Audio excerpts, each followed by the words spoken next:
আসসালামু আলাইকুম। আজকে সকালে ঘুম থেকে উঠেই কিন্তু দেখতে পারি যে আমাদের যে ইউরোপিয়ান জায়ান্ট কটনিক্স আছে হাফ কেজি সাইজের কোয়েল, এটা কিন্তু 400 থেকে 500 গ্রাম হয়ে থাকে। তো সেই কোয়েল পাখিতে কিন্তু আজকে হুট করে সকালেই দেখতে পারি ডিম পাড়তে শুরু করছে আল্লাহর রহমতে।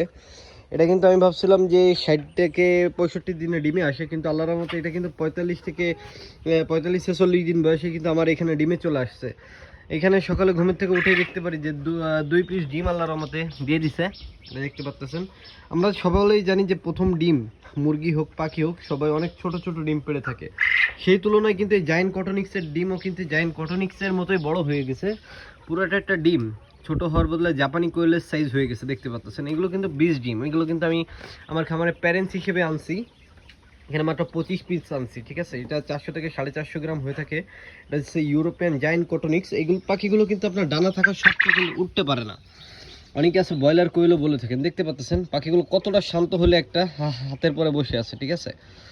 সো এই পাখিগুলো ইনশাল্লাহ আপনাদের কাছে সামনের মাস থেকে ইনশাল্লাহ 20 ডিম থেকে শুরু করে পাখি দেওয়ার চেষ্টা করবো। যাদের যাদের যে ইউরোপিয়ান কোয়েল পাখি প্রয়োজন তারা কিন্তু আমাদের সাথে যোগাযোগ করবেন। আর বর্তমানে আমাদের কাছে কিন্তু জাপানি কোয়েল এবং কিং কোয়েল পাখিটা অ্যাভেলেবেল আছে, ঠিক আছে।